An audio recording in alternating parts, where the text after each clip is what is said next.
All right, good evening, everyone. It is 1 minute after 5:30 on January the 9th. This is our Thursday pre-agenda meeting for the Town of Spencer Board of Aldermen. The purpose of our meeting tonight is to hold two public hearings and also then review and set our agenda for our regular business meeting next Tuesday on January the 14th.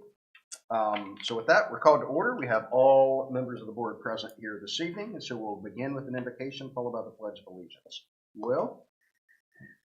Father God, we thank you so much for the opportunity to serve here in this great town. We thank you for our citizens, our businesses, and all those that choose to make Spencer home, to make it a place of business, and to make it a place of tourism and fun and adventure. We thank you for our town staff and all that they do tirelessly on a daily basis to serve our community. We ask that you keep them safe in all that they do and help bring continued success upon our town. We thank you for the minds on the board beside me that help set vision and priorities, and we thank you for the leadership of our administration. Please be with us tonight, guide us in our decision making, help us to do what is right for all of our town and our citizens. And we ask that you be with us this weekend through impending winter weather. Keep us safe from hazards. Amen. Amen. Please rise for the Pledge of Allegiance. I pledge allegiance to the flag of the United States of America and to the republic for which it stands, one nation, under God, indivisible, with liberty and justice for all.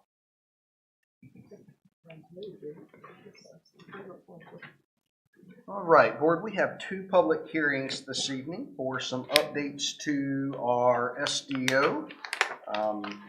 And so with that, the first is going to be a public hearing for downzoning for downzoning SDO text amendment, and I'll invite Mr. Blunt forward.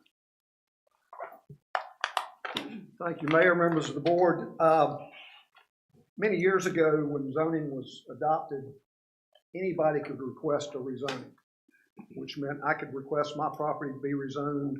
The board could request properties to be rezoned. And one that was really bad was I could request my neighbor's property to be rezoned. They did away with that many years ago. This year, the state legislature has decided that they're going to take away your right to request a downsizing. That means, unfortunately, that we are at the mercy of some definitions of what downzoning really means. It's a little vague. Normally, it's not going to be a problem because you guys don't request downzonings anyway. The 3 years I've been here, every rezoning we've done has been at the request of the property owner, which is, in my mind, is the way it should be done. But every once in a while, a board like yours will decide to look at the overall zoning of the count or the town and do a map amendment. And in that process, sometimes you change some areas from one zoning text to another. And that therein lies the rub.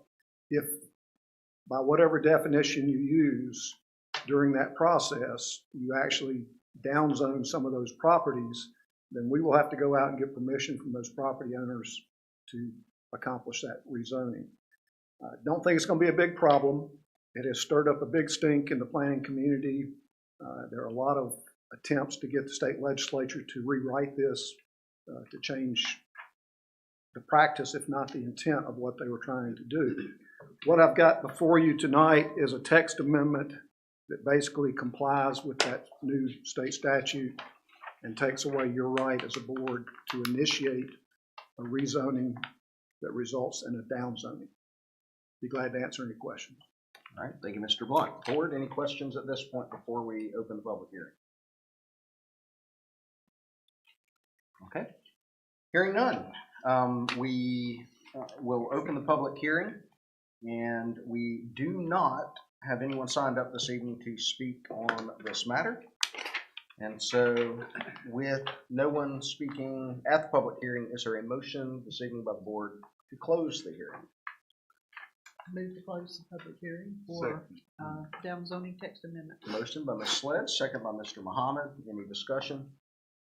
Hearing none, all in favor? All right, all opposed? And that public hearing is now closed. The next public hearing is for SDO text amendments for sidewalks, parking, and driveways. Mr. Blunt. This one started out to be very simple. I wanted to fix one little technical error, and the more I got into it, the more things I found that I thought we might want to go ahead and fix all at one time. The only one that's really a policy change in my mind, and I'll certainly answer any questions y'all have about the rest of it. In the past, we have required sidewalks to be included in all major subdivisions. So in a subdivision that had new roads, they had to put sidewalks on both sides of the roads. If there were existing roads for a major subdivision, they had to put sidewalks in front of the new homes. And a major subdivision was defined as 4 or more lots. 3 or less was a minor subdivision. There is some language in our ordinance that says that even though they're minor subdivisions, except for a single lot development, the minor subdivisions could be required to have sidewalks. Although in another section, it says that anything less than 4 lot subdivisions on less than 2 acres of land are exempt from our subdivision ordinance. And therefore, in the past, we have used that to determine that 3 lots and less subdivisions did not have to meet the subdivision requirements, which included the sidewalks. We want to clear that up, number one, so that those minor subdivisions with 2 and 3 lots have to put in the sidewalks. We also, at the same time, feel that it's only fair that even a 1 lot development should pay the cost of sidewalks in front of their house. Right now, our ordinance says that if there's an existing sidewalk infrastructure, that they have to fill that piece in. But if there's not, they don't have to do anything. So if they're doing a 1 lot development, those people don't have to do anything about sidewalks. Everybody else does. So it seems only fair to me that the 1 lot subdivisions, not 1 lot subdivisions, but 1 lot developments should also have to pay for sidewalks. Now, where it doesn't make sense to put sidewalks, whether it's a minor subdivision, whether it's a single lot, or even a major subdivision, they can do what's called payment in lieu of.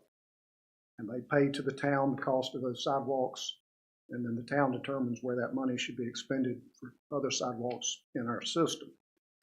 So what I'm suggesting to you is that we make several text amendments concerning subdivisions and sidewalk requirements that will accomplish that.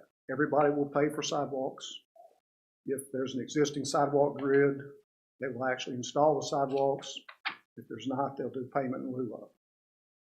Along with that,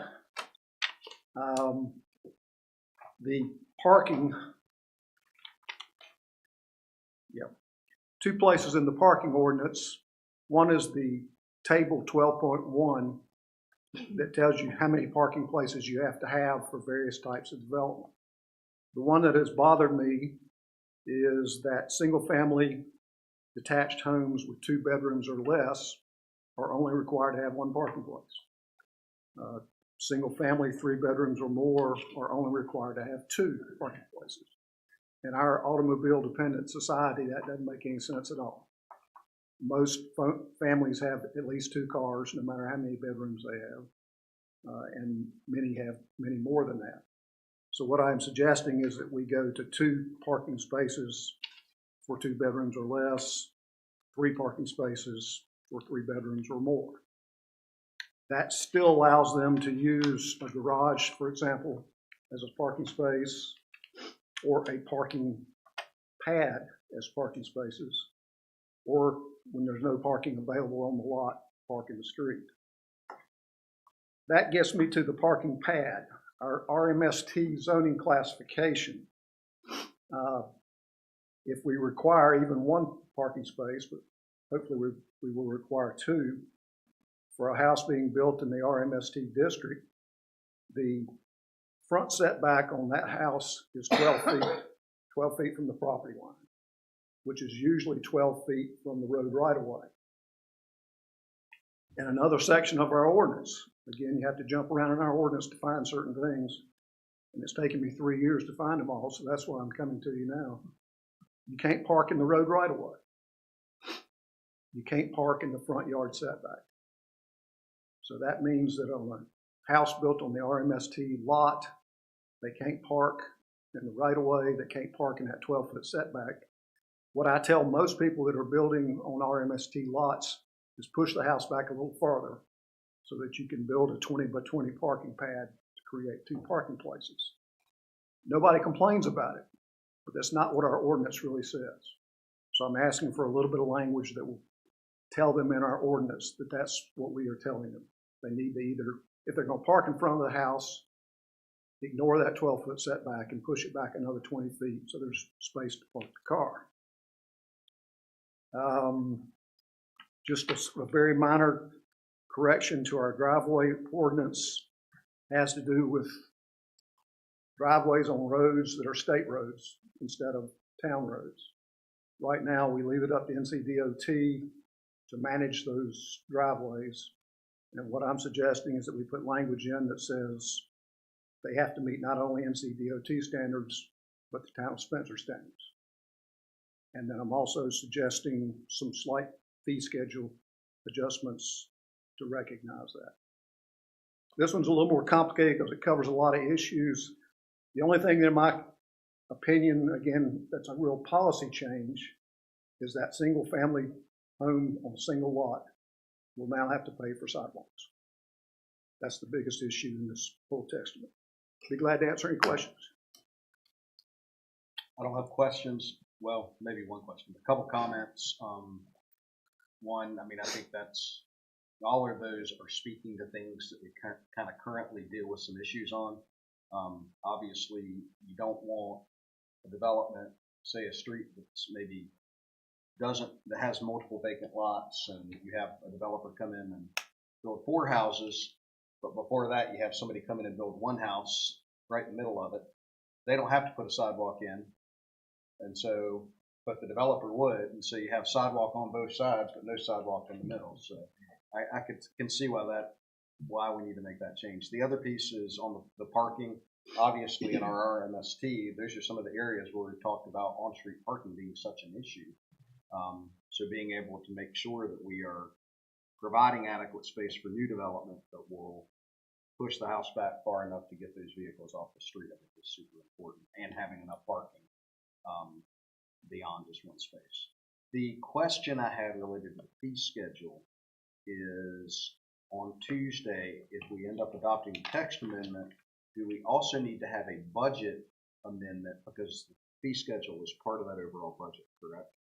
Yes, so I think the suggestion from Steve is next time we adopt a budget to add this in, but you could also do a budget amendment to take care of it now. What would be preference of management?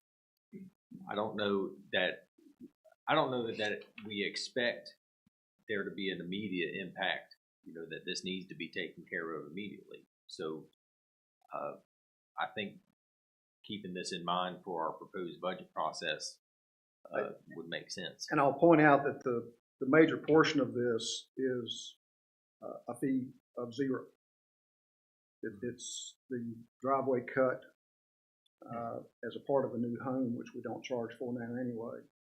So this would just spell out that we're not going to charge them for that. The other part is just adding in some information, giving them a target number of $25 per linear foot for sidewalks. We give them the option of getting a contractor's quote now to show us what the value of it is. I think some of them would just prefer to have a number that they could do the payment in lieu of, and that's a fair number for sidewalks. We'll just need to make sure that we continually monitor that cost of construction, concrete stuff. Absolutely, yes. So 100 foot on the front would be $2,500. $2,500. Okay. All right. So that's not a small sum of money, but it's not relative to the cost of a house, not a significant. And again, a contractor, the quotes that I've gotten from people that have done payment in lieu of usually work out to be about half that. So if they want to go to the trouble to get a contractor to quote them a price, they can reduce the amount they're going to have to do for payment in lieu of. Where it gets to be more money is where you have some topographical problems or a big slope that you're going to build a sidewalk on, because that would include a lot of grading that has to be done. So if they get a contractor's price, it may actually come out higher than this. This just gives them an easy way to do it for that single lot development. All right, board, any questions? Tell me about the exemption plats. What does that? By state law, and it's included in our ordinance, there's a definition of what is exempt from our subdivision ordinance. If they meet those requirements, all they have to do is submit a drawing to me and a form that on a permit that costs them $75 to submit that tells me why it's exempt from our subdivision ordinance. Being exempt from our subdivision ordinance, to my mind, means that all the other rules that go along with the subdivision are moot. They don't have to meet those. And I think that's what state law says. The one that there's actually 4 or 5 different criteria that are exempt from subdivision ordinances. The one that I pointed out had to do with that 2 acres or less and no more than 3 lots. That's one of the exemptions that the state law requires us to honor. Not sure what else you might be curious about. I just didn't know what that. They still have to come in with a survey drawing. I still have to sign off on it. They just don't have to meet our regulations. So right now that would mean they don't have to put sidewalks in. They don't have to put street trees in. There's probably a few other things they don't have to do. Does that happen very often? More than you would imagine. There are a lot of 100-foot wide lots in town that people subdivide into 50-foot wide lots. Probably a half to a third of the subdivision plots that I sign are exemption plots.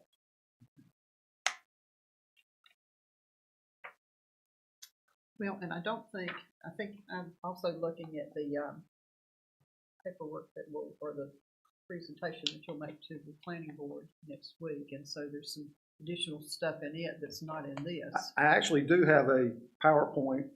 Since we don't have anybody here for the public hearing tonight, I didn't use that tonight, and I know how much y'all love my PowerPoint, so I know you're disappointed. But I was concerned after I looked at it this morning that although it gives you some visual cues on what kind of lots we're talking about, it doesn't add a lot of clarity to this. So I thought the written presentation probably explained it about as well as it could be explained. Some of it's confusing. Yeah, okay. Some of it's a matter of interpretation, and that's what you pay me to do, is interpret our ordinance. And I interpret it as best I can, but as you can see, there's different sections of our ordinance that contradict each other to some degree. I'm just trying to get all that cleared up. Other question? Okay. And similarly, for this public hearing, when we will open the hearing, we do not have anyone signed up this evening. And so with that, is there a motion by the board to officially close this public hearing? So moved. Is there a second? Second. Motion by Ms. Moody, second by Mayor Pro Tem. Any further discussion? If not, all in favor? All right, all opposed? And that public hearing is now closed.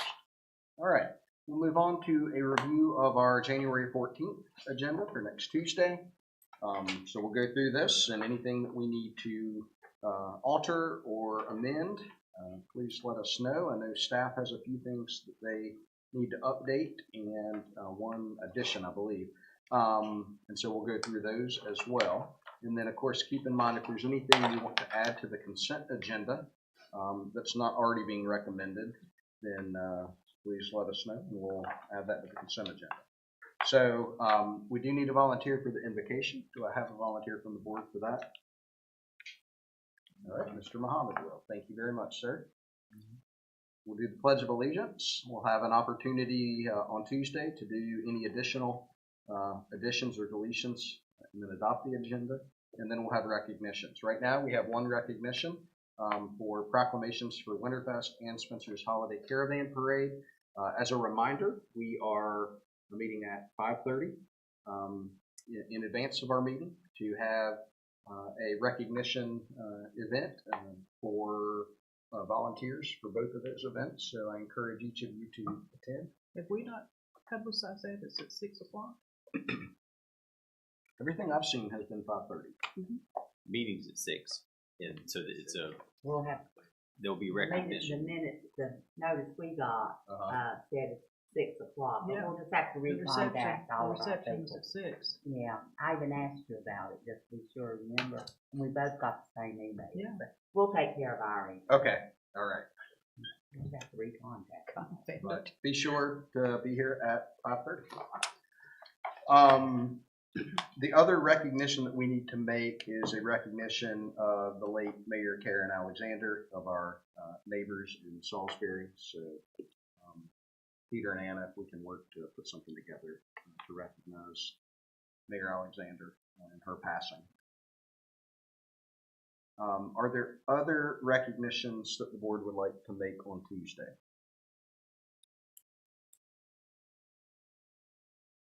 Okay. One recognition I would like to make tonight, since it's timely, today is National Law Enforcement Recognition Day, and so we want to recognize and honor our police department and all that they do to serve our community, to keep us safe, and we appreciate everything that they do. Chief File, thank you. Be sure to pass along our thanks to our officers as well. So we'll finish with recognitions, then we'll open for public comment, and then we'll move on to our consent agenda. Right now, the one item that we have are approval of minutes from our December meetings, the pre-agenda and regular meetings. And so then we'll need to know if there's anything else we want to add to consent agenda as we go through. Item 8 is to consider amending our personnel policies. Your agenda says personnel policy articles 3, 5, and 6, but you will see before you a request to also add policy or article number 7. So staff is asking, they're requesting an additional amendment that they're adding to that. So that information is before you. Mr. Francis, anything you want to add on that specifically this evening? Well, thank you, Mayor and members of the board. I can give you an overview of this, and these are all kind of administrative type things that if you see fit could certainly go on the consent agenda.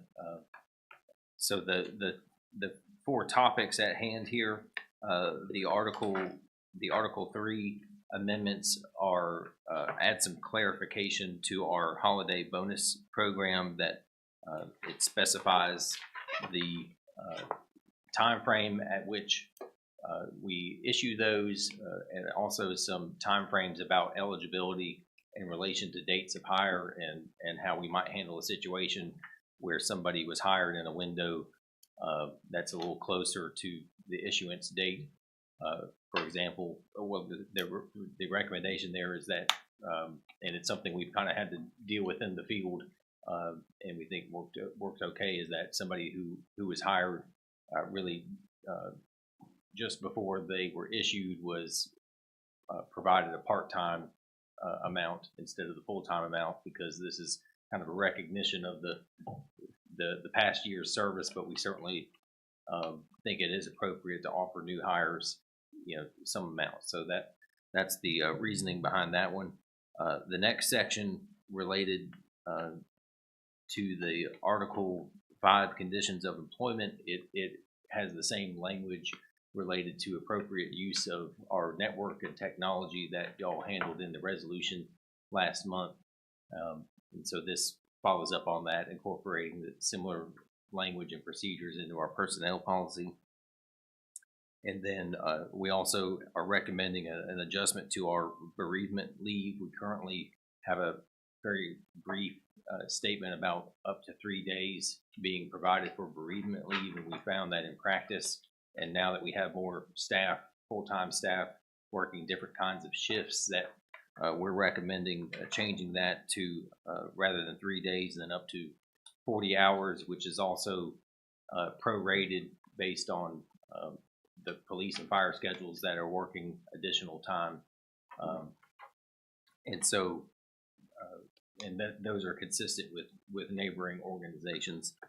And then the final adjustment, which is what's reflected on the updated form, is bringing our 401k, our retirement savings policy language in the policy up to date related to changes now that are mandating part-time not mandating their participation, but their ability to participate in retirement savings programs like 401k and 457b. So we've included some language around that to make sure we're staying up to date. And Anna did a great job putting a lot of this together. And if you have anything you want to add, jump right in. I think Mr. Francis covered it pretty well, unless you all have questions. All right, thank y'all. Okay, Board, any so, questions on that item? right, so is there more than 2 pages to this? Is there? Oh, most of it is already in your packet. Oh, okay. That's just the last one that got added on. Oh, okay, got Yeah, it. what was added, everything was already in your packet except for Okay. the amendment to Article 7. And so that's what this is showing. Okay, I missed that. Apologies for the confusion. So, Board, is this an item, since it's administrative in nature, do you want to add that to the consent agenda? I think we should. Yes. Yeah. All right, general consensus is consent agenda. Okay. The next item is to consider, let's see, adopting ordinance 25-01, amending the Town of Spencer Development Ordinance. And this is related to downzoning. This is in response to the public hearing that we held this evening. So, Steve, are you planning to give a presentation, a PowerPoint on Tuesday on this? Not on that particular one. Okay. All right. So again, this is administrative in nature, Board, as it's basically required by the state legislature based on action that they took. I would recommend that this be a consent agenda item as well. Agreed. I hate to be a stick in the mud, but I will be voting no. I'd like my vote no recorded. Well, in that case, we will keep it as a regular agenda item so that it doesn't impact the consent agenda approval. Okay.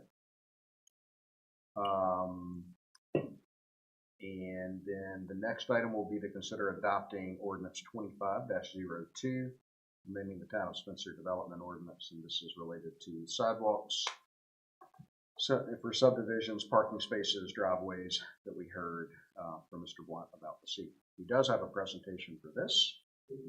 I think it'd be beneficial to hear, since this does impact citizens in future development. Board okay with that? Yes. Yes, sir. All right. Next item is budget ordinance 24-10.008, reduction to appropriated funds balance from the fire truck purchase. Mr. Franzese, I think you provided an update to this budget item.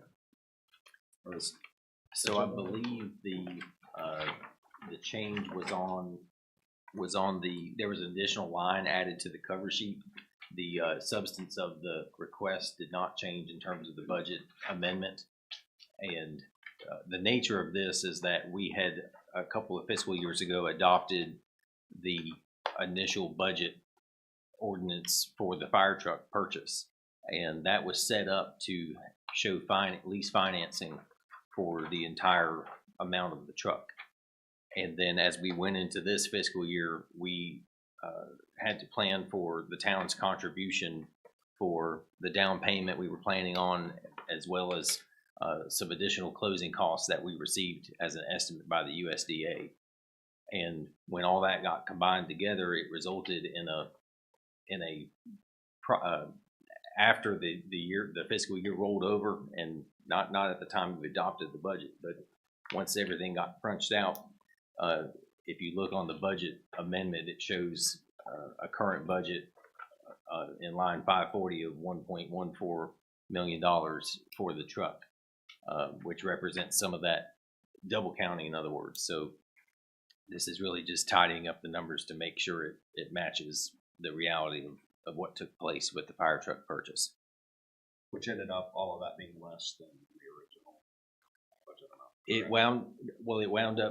It wound up being what we expected, But over 2. we had some savings in the closing costs, and part of that savings, the USDA, rather than start over with them with some of their original numbers, they allowed us to purchase some needed equipment for the truck, and then I think about 7,000, and that's noted 7,522 actually is being applied as a principal reduction on the loan. So that's how that's all getting worked out. So board, again, administrative in nature, consent agenda? Yeah. General consensus seems to be yes. Okay. That'll be consent agenda. All right. Next item on the agenda to consider will be to receive a report on the potential adoption of an ordinance amending the Town of Spencer Code of Ordinances, Title 3, Chapter 32, to create a Parks and Recreation Advisory Board. That's exciting news and obviously something that we want to receive a report on Tuesday. This is an overview for tonight. I'll have a presentation unless you just want to kick it to the consent agenda.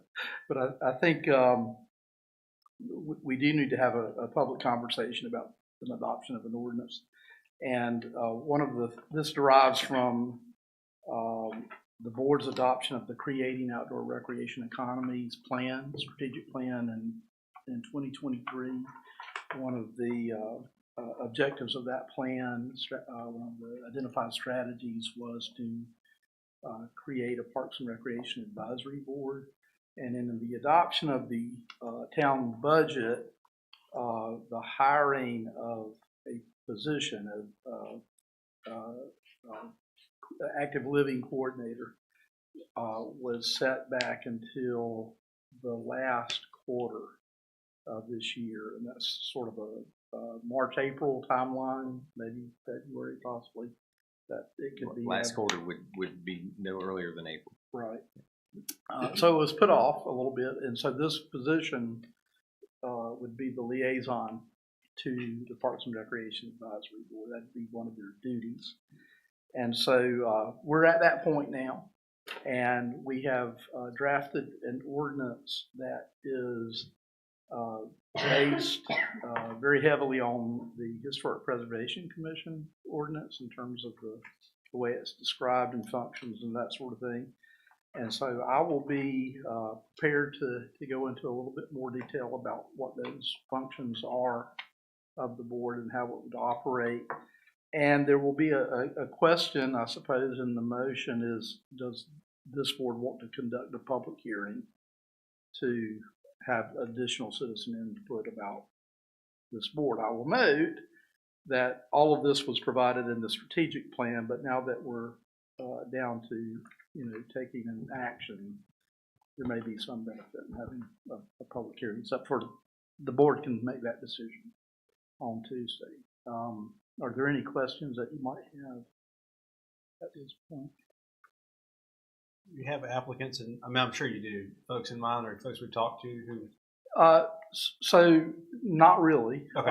The way it's described in the core strategic plan is it suggests that we recruit members from that core board to serve on a Parks and Recreation Advisory Board. And so we would, by necessity, identify some folks that we would potentially ask. But there is an application process, there is an application that the town has for boards and commissions that part of the presentation on Tuesday will be getting the information into the public realm. And hopefully that will perhaps elicit some interest from the community for serving on the board. I think there is some interest out there already. So if you have names, we'll certainly be glad to reach out to them. Will the advisory board be responsible for setting the criteria for this individual who will become the activities? So, no, that's a function of the town manager. Okay, That he is worked with the town clerk to come up with a job description. And that is going through a process now that I'm not part of, but it's being reviewed by the Council of Government, is that correct? So as our compensation and classification update process has been happening, the same folks have been helping us put together the job classification and description for this position, along with the others. So that will be another outcome of that. I do have a question about that. Piedmont Triad is the one who's done our compensation analysis and all. Do we pay them anything? I know we're paying Central Lima, correct? So we pay them a fee for the service. fee for We service, don't pay okay. them a membership. Okay. Yep. Oh, But to your point, Ms. Sledge, the Parks and Recreation Advisory Board will work in concert with the position, and there will be sort of a feedback loop where that person is saying, "What do you think about this and that?" and developing a work plan.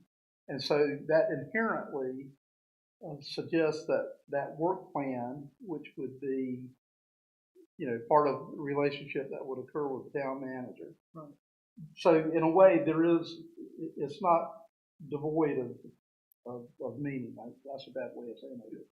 The Parks and Recreation Advisory Board in developing the recreation work plan would have a say in the way the position functions, if that makes sense. sort of like our police advisory board works. I'm not familiar with how that works exactly, but it isn't a board that is in an advisory capacity. They don't have a regulatory or there's no authority that they have. They work at your discretion. And so I would imagine that each year they would come into your planning session in the spring and say, this is what we would like to accomplish over the course of the year, and we need these funds to do it. And then the board, with the adoption of the budget, would make decisions as to what they would actually get done. So will we have them in place in time to do that with this strategic plan for this? The timing probably wouldn't be such that they could get appointed that quickly. But what I will say is, and this is the nice piece of it, that board will really be coming together and starting to gel at the same time this new staff member is coming on board. Right. So I really see all of them really getting to get started together, and I think that's going to be really, really critical to the success of that staff member, but also the success of the advisory. So one of the great things about this town is there's already a built-in DNA on events and activities and what's happening and that kind of stuff. And so it will, in the initial year of this, there will be probably a lot of functionality around things that are already established. And then newer things will probably take place as the program gets up and running. Any other questions? All right. Thanks, Jim. All right. The next agenda item for Tuesday will be to consider appointing the voting delegate to cast the town's vote for the North Carolina League of Municipalities 2025 to 2026 biennium legislative goals. So there are 16 legislative goals that the League of Municipalities has put forward. The league is looking to reduce that number to a focus of 10 legislative goals. We're being asked to vote on our top 10, and we have one vote for the town of Spencer. And so the board will need to appoint that voting delegate, and then also subsequently provide direction to that voting delegate on the 10 priority legislative items that our town wants the league to move forward for us. I will say I have served on the league's legislative policy committee So I've been involved in almost all of the meetings that have been held to date regarding establishing these. So pretty familiar with them. I, as mayor, would be happy to serve as the voting delegate, but obviously, if you're agreeable to that, but obviously your input on what the top 10 we think you're interested in. So, Peter, was the intent on Tuesday not only to identify a voting delegate, but to also have discussion about the legislative goals and the 10 that we felt were priorities? That would be helpful due to the timing because I believe the vote is supposed to be complete by the 16th. Yep. Submit the ballot by the 17th, that's what it says. So, board, what I would ask that you do is spend some time between now and the meeting Tuesday reviewing these 16 possibilities and kind of come up with a list of what you feel are your top 10. Let's then compare them, have a discussion to compare them and see kind of where we all land as far as what are priorities specifically for our county. Okay. All right. We will then have departmental reports. What I'll ask with this board is, are there any specific items in reviewing the departmental reports that have been prepared or anything that has come to your attention that you need to make our department heads aware of so that they can adequately prepare, whether it's questions or additional information or anything like that that you might need in advance of Tuesday's meeting for them to present? I have one. Mr. Taylor, I'm sorry to spring this on you, but when Mr. Miller and I did the community walk back in December, one of the, and honestly, I mean, I had no answer for this at all, so hopefully, you guys can come up with something. One of the questions was the drain covers and essentially the whole drain apparatus of the creek that runs between, I guess, Newton and First Street. They were asking why some of the drain covers were. They are big. They're foot 18 inches, 2 feet tall, and then they were just asking why it was designed that way. And I said, well, I think the best answer we had was that it was designed that way, 50 years ago. So who knows what they were thinking? But I think their concern was, is that a liability for kids, or is anything we can do about it? And I know that's a far off goal, but just I'm putting that in your ear because those questions were good questions. That I don't know there's an easy answer to, but if it's something that you can help us with or speak to, or if you have concerns, let us know. Or anything else? I have a question for Ms. Hahn, I guess. I was at the EDC meeting today, and a comment was made that some municipalities were on a different fiscal year schedule, and that some municipalities had not paid their dues to EDC. And Mr. Blaybarn turned around and looked at me, so I wondered, does Spencer pay their dues in July, or do they pay them? How do they pay their dues for Economic Development Commission? Okay, thank you. I don't know if that was a reflection of whether he was looking at me or if he was just looking around to see who municipalities were there.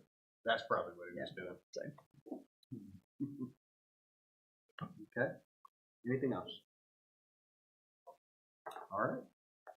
We'll then also have our town manager report. One of the items in that report that we'll discuss is setting of the date for our strategic planning session for 2025, along with our community input session. There's a recommendation for dates in there, so be prepared to discuss that. And then we'll have an opportunity for requested comments by the board. You have one additional item you need to add, correct? That's right. Yes, sir. Yeah, go ahead. And Sky Allen, I believe, is with us by Zoom in case you have any particular questions, but we've just been notified of a successful grant application for the mural program from the Rowan Arts Council. And so this is simply the request to add an item to accept the grant and authorize staff to execute the grant documents. We would not need a budget amendment for this because we had already anticipated some amount of grant funds in the budget in terms of revenues. All right, board, any questions on that item?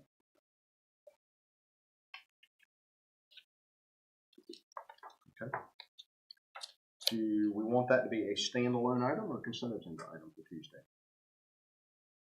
I think I'd like to hear it stated. Okay. Because I think it's important for the town, for our citizens to know that we're getting grants, that people think we're worthy of them, and that their money is not paying for all of this. We're using donated funds for a lot of it. Is Sky available to participate by Zoom on Tuesday? I believe so. Sky, if you could hear and confirm that, well, that would be helpful. Yes, of course. Awesome, great. Thank you. We want you to get credit for it, for applying for it and be able to present it, so thank you. Thank you very much. Okay, board, where do you want to put that in the agenda? How about right after consent? Well, That's what I was going to suggest. Good news before we get into ordinance amendments. Is that good? Yeah. So we'll add that. That'll be item 8, and everything else will shift after that. Okay. Board, anything else that needs to be added to the agenda for Tuesday? Okay. Hearing none. Is there any need this evening to go into executive session? I hope not. We don't have our legal staff with us. Okay. So hearing none. Is there a motion to adjourn? And then, Is there a second? second. There's a motion by Mayor Pro Tem, second by Mr. Howe. All in favor? All right. All opposed? We stand adjourned. Thank you all.